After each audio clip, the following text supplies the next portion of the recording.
This week on Intrigued Full Effect. My heart is broken because I lost my daughter. I won't be able to walk her down the aisle. I won't be able to have grandchildren through her. I'm Chandrea Thomas, and welcome to episode 30. In this podcast, I talk about curious cases, disappearances, and other stuff. And today I'm talking about the tragic death of 27-year-old Charnice Milton from Washington, D.C. This story really hits home with me because Charnice was a fellow journalist who was used as a human shield. She got caught in the crossfire during a drive-by shooting on May 27, 2015. All of this happening while she was waiting for a bus to go home after covering a story on Capitol Hill. I spoke to her mother and her stepfather about the case, and I also reached out to the Metropolitan Police Department to find out more about leads in the investigation. This is what happened. Tell me what happened on that day back in 2015. It's been past 5 years now for you both.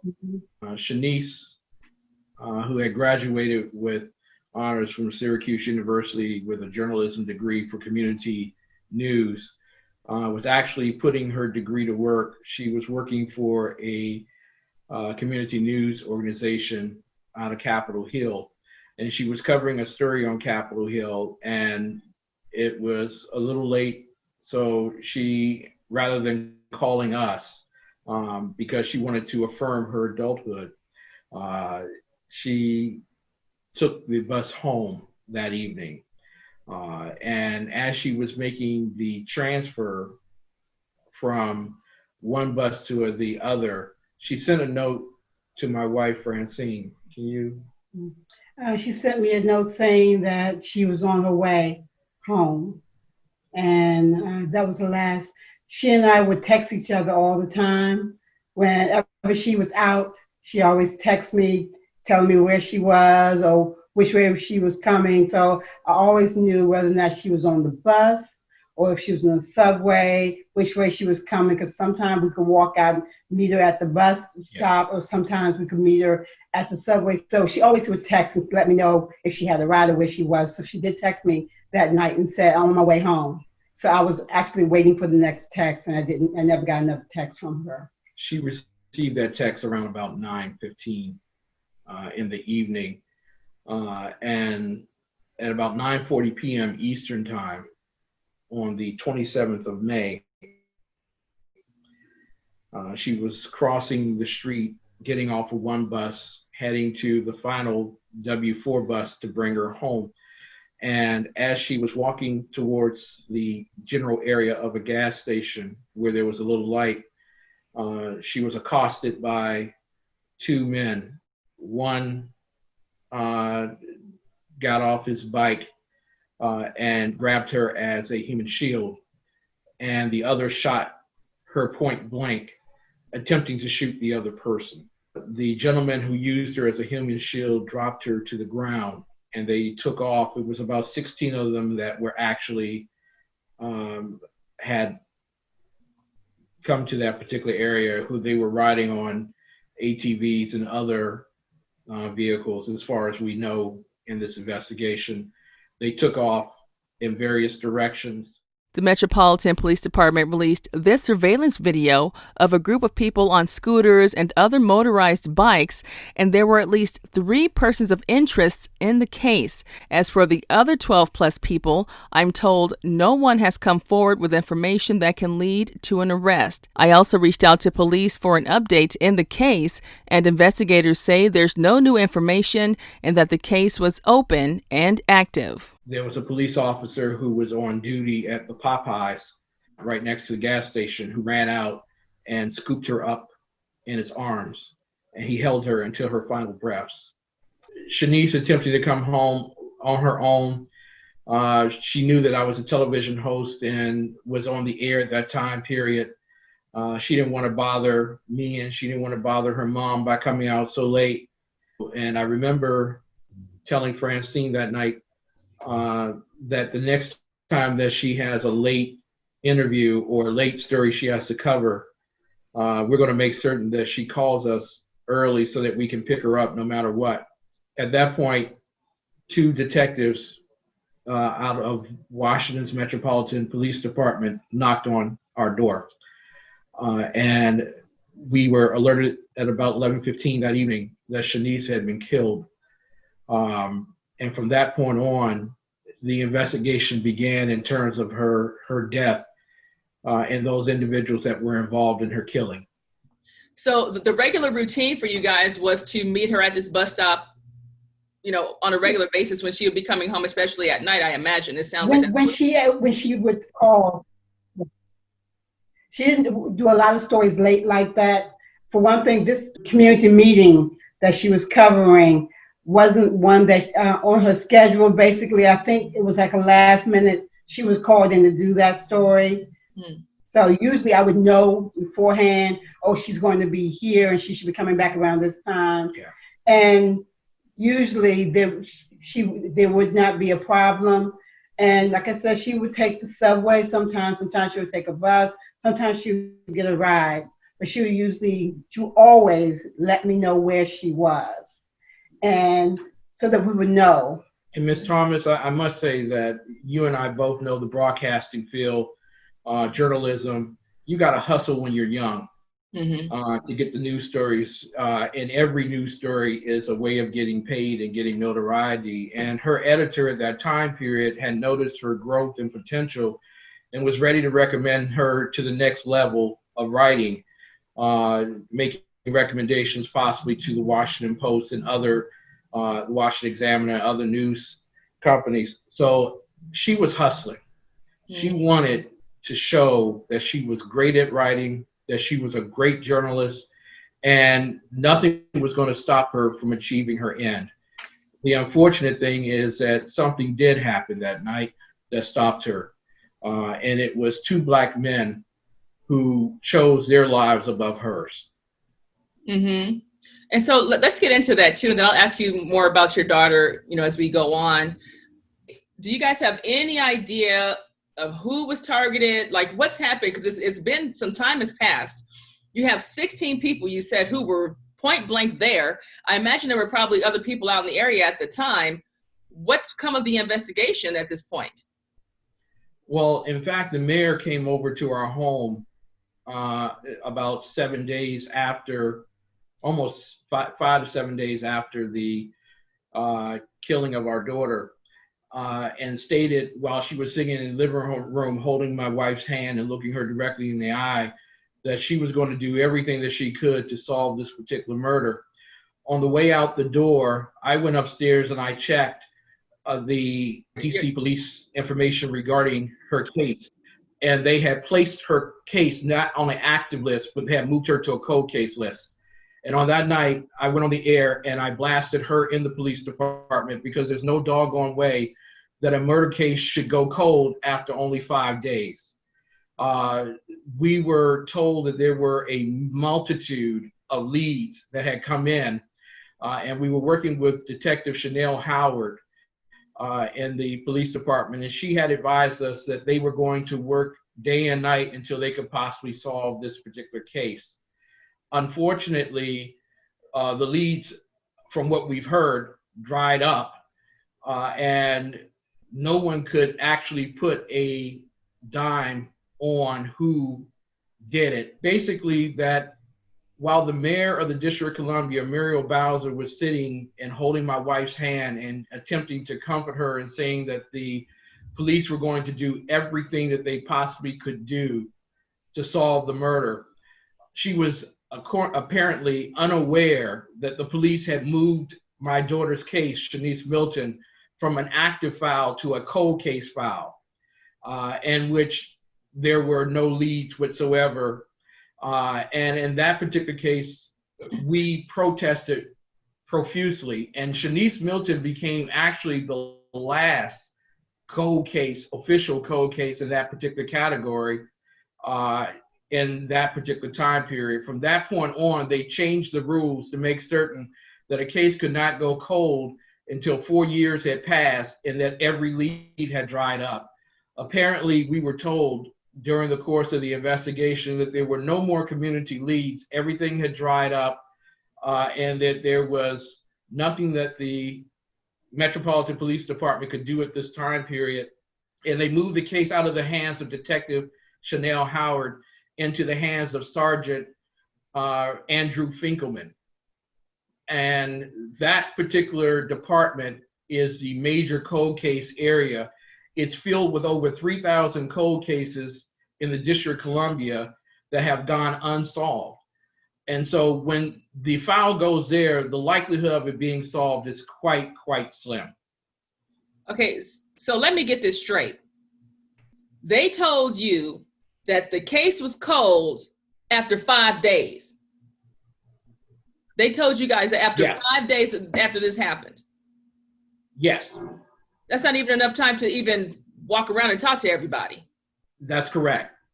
So we were told that the mayor and everyone else in the department were working on this particular case. And we were off record by certain investigators encouraged to keep Charnice's name in the news. And the reason was that if we didn't do that, then her case would be lost. Now, we appreciate all of the journalists in the Washington metropolitan area, Maureen Bunyan, Sam Ford, and all the others that have kept her name on their lips, Jackie Benson as well. But the truth of the matter is, without the community's leads, there is no solution for this particular case. That leads me to my next question. I mean, the whole idea of, and that's the problem with cold cases, and especially when it comes to things that happen in our community, is that people, oh, I don't snitch, there's no snitching and all of that. I mean, is that something that you guys are seeing as a philosophy there, and that's why this is happening? I mean, if there are 16 people, aside from whoever else may have seen it and all of that, how is it possible that nobody out of 16 cracked? You know what I mean? To give up information. I mean, what do you make of that? Francine? I have my own thoughts about that because I do work in the community. I'm a teacher. There's a thing that I call the boo law. Everyone has a boo, and everybody is somebody's boo. And because there's those connections, everybody's boo means something to somebody. And there's a fear if I say that I saw something, then, or if I say that I know of someone who may have saw something, I will be putting that person into jeopardy. And that person's my boo. And that person is so-and-so's boo. See, everyone has someone who cares about them. Even the worst of people have someone who cares about them. So they're trying to cover the butt of those who they love too. So as much as I want someone to come forward and say, I saw, or I know someone who saw something, I know the reasoning is that that person is their boo, or somebody they know boo. That person on that ATV vehicle who parks it in so-and-so's backyard, that little boy who used to hang out in the corner and play with my nephew, that little boy is somebody's boo. And if I say I know something, I could be putting that person in jeopardy. So everyone is covering to cover somebody they care about. It's a bad thing, but you understand why they do that. There are some, and I know in my heart, I know that there are some people who came to her funeral and held my hand and cried in front of me, cried more than me, because not that I knew them or they knew me, but because they knew someone who was there. And that was the only way they could feel good about themselves, is to see my face. And I knew that God showed me that. And unfortunately, everything that you see going on right now in the community, it's the same thing. And unfortunately, we don't really know how to come beyond that except through God. And that's something we have to really pray about, because all of them are in God's hands.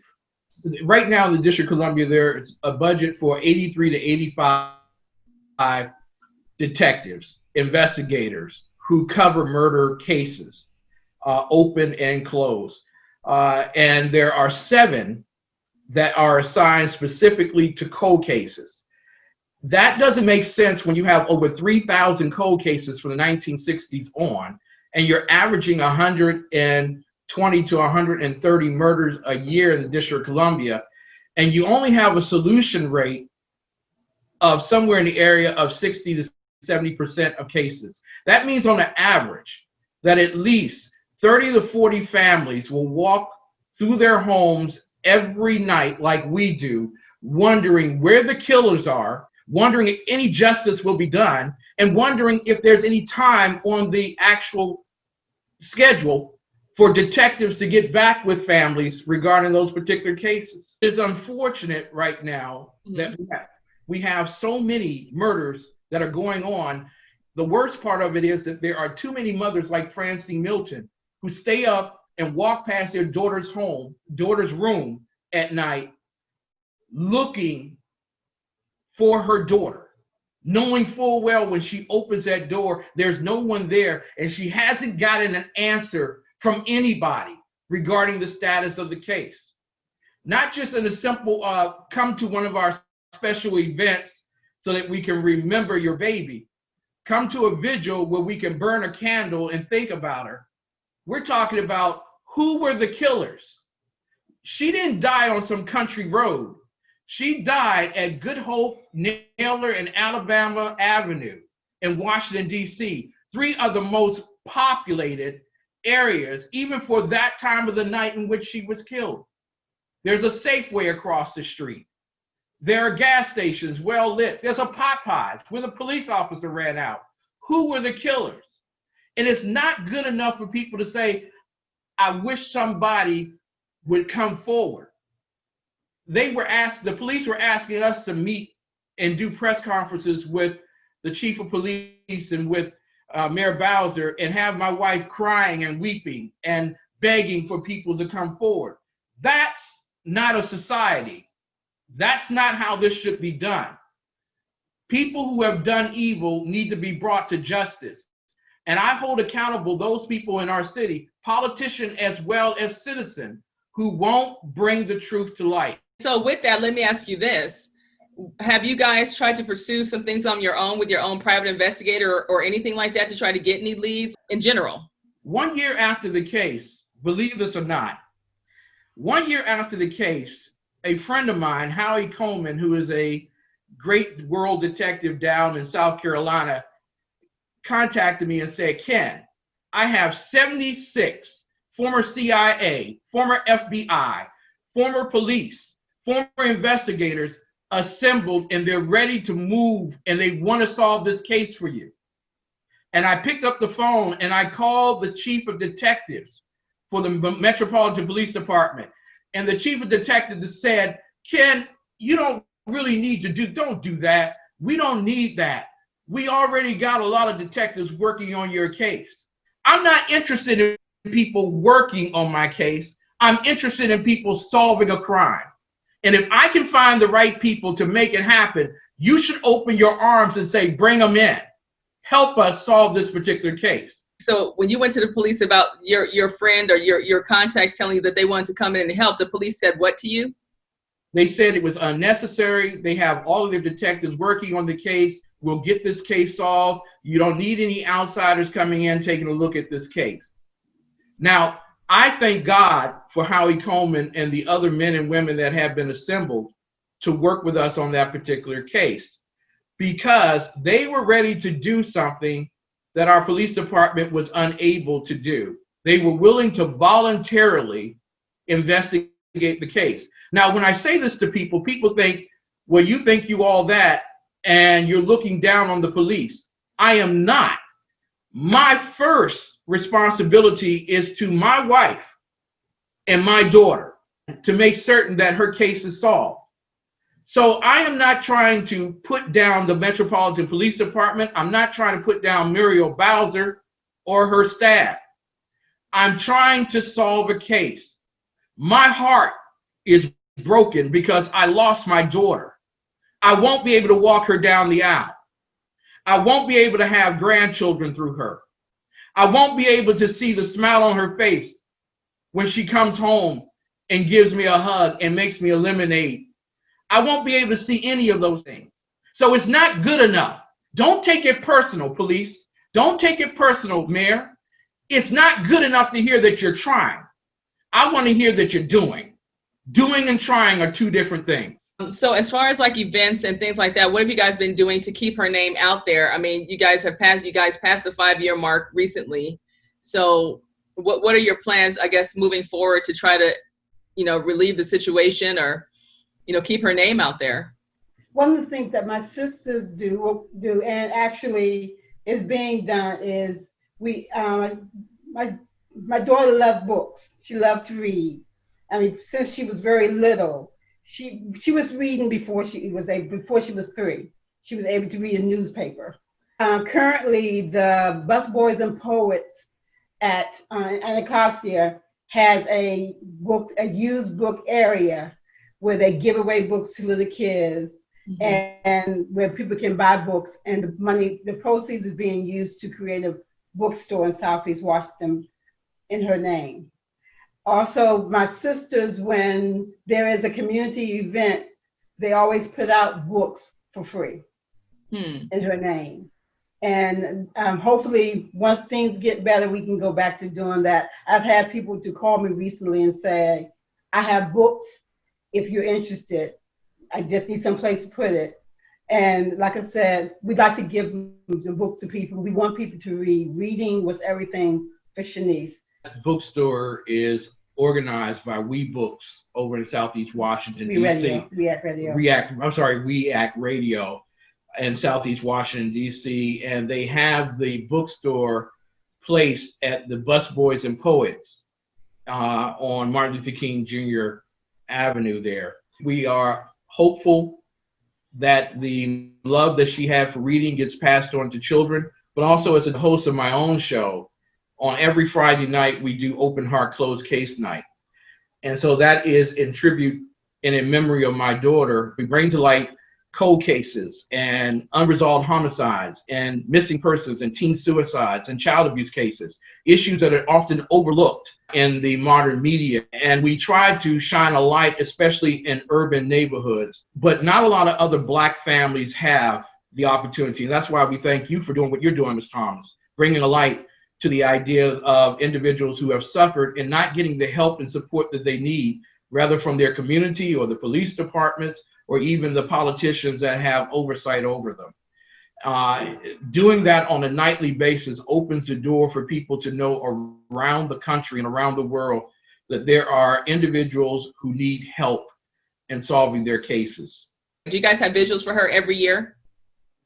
We do not practice the vigil process. And one of the things that we have found most frustrating about the vigil process is it does a lot, of course, to help people relieve the stress and the worry and the concern that they have regarding a death. But it doesn't bring a solution to the problem. You see, while people march in the streets because a white cop shoots a Black person, no one's marching in the street for the over 300,000 families in America that have cold cases. And it's not enough to light a candle. There has to be more than lighting a candle. There has to be more than watching a balloon go up in the air with the hope and aspirations that the answers for who killed our child come down. They're great in terms of vigils, but I personally have gone out into the streets and gotten in contact with individuals trying to find out more about the case itself. It requires feet on the ground. It requires a society and a people who are not just conscious and woke about a rare event, but are conscious and woke about an event that happens every single day in urban America. So how are you guys moving forward with everything? How are you managing, the loss of your daughter and just kind of looking at everything that's happening with society and how the case has been handled? how, as far as the lead supposedly drying up, how do you mentally deal with all of that on top of mourning, Just praying a lot. Yeah, I have an easier way of dealing with it than my wife. So I can always communicate to the public. I can write. I can through my journalistic blogs. I can talk about these particular issues. But my wife represents the women who, when the cameras are gone, when the TV cameras don't show up anymore, when the press aren't calling, who suffer because they have no one to express their weariness, their disappointment. So tell me about your daughter. Tell me what she was like. I understand she's very vibrant, very upbeat, clearly very intelligent because she's a journalist. She was a journalist. So, I mean, I'm just saying. Intelligent. Extremely intelligent. Very. She did an undergrad at Ball State in Muncie, Indiana. Go Cardinals. She left from Ball State. She came home for a year, and then she went to Syracuse for her graduate work. She used to volunteer at the Folklife Festival, at the Cherry Blossom Festival. She loved things like that. She belonged to a book club in Georgetown. She was that person who got up early on Saturday morning so that she could sing, go practice for the praise team, because she sung on the praise team. And she sung in the choir, and she was a part of the prayer team at church because she believed in prayer. Tell me, what was your last encounter with her, or the last time you saw her? What happened? What was the last exchange? I'm sure you hold on to that. Last exchange for me was that morning. I was running late. I needed to get to a work that I had to do. And she was holding a cup of coffee, a cup of tea. And she was headed towards her little room that was supposed to be my office, but she took it over. And I said, I love you. The week before she died, almost 2 weeks before, was Mother's Day. And we were actually out of town that day and got stuck on the highway coming back on Mother's Day. So I didn't make it back to spend Mother's Day with her. But she and I was on the phone back and forth that day. So many people told me at her funeral, do you know Charnice called me on Mother's Day? People who she hadn't talked to, her godmother, all of her aunts, cousins. Everyone said that day when Charnice couldn't be with me that day, I was stuck on the highway. Charnice called everyone that day and wished them a happy Mother's Day. And everybody was surprised by it. But she, that day, called everybody. That's the Saturday before she passed. She spent with her aunt and her cousin shopping for dining room table. Charnice was about family. And she wanted a big dining room table for us. So she was looking around with her aunt and cousin about that. And she also went to her brother's birthday, I think the weekend before too. The day that she passed, I go to work every morning. I leave the house by like 5:15. So I don't see her in the morning. And when I got home, she wasn't there. So the only way I communicated with her was through those texts. So I looked for those texts from her when I got home to know where she was and what time she was going to get home. The day before, she did what she always did. When I came home in the evening, if she was home, she would always say, Mom, you want a cup of tea? And that was her thing for me, that she would always make me a cup of sleepy time or calamine tea. And she just had a way of making it very special. When it comes to my final thoughts about this case, the first thing I think about is how Charnice was a victim of being at the wrong place at the wrong time, and how she was starting to bloom in her news career and then to tragically become news herself. And then I think about how horrible it was for someone to just grab her and use her as a human shield. I mean, that's just insane to me. And on top of that, police released surveillance video of multiple people on bikes who haven't been publicly identified and yet may know exactly what happened, and they just won't talk. The family is doing what they can to honor Charnice and her love of reading for future generations with a book program, and I think that's a beautiful thing that I hope will continue for years to come. The bottom line is, Charnice was a good person who faced a tragic and unpredictable fate on that night in 2015, and I hope that someone will at least give investigators some tips that will lead them to the killer and the person who used Charnice as a shield. If you have any information in this case, call the Metropolitan Police Department at 202-727-9099 or text 50411. You can remain anonymous. If there's a case that you want me to check out, just visit me on the Intrigued Full Effect Facebook page or via email at intriguedfulleffect@hotmail.com. Until next time, be safe and stay true.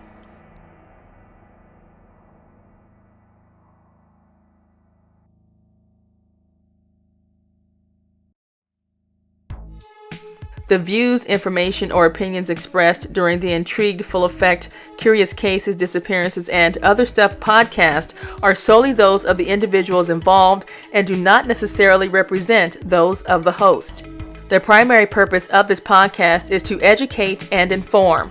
The host of this podcast assumes no liability or responsibility for any activities in connection with opinions shared in the podcast. The podcast and blog associated with it shall not be used in any legal capacity or as a basis for expert testimony.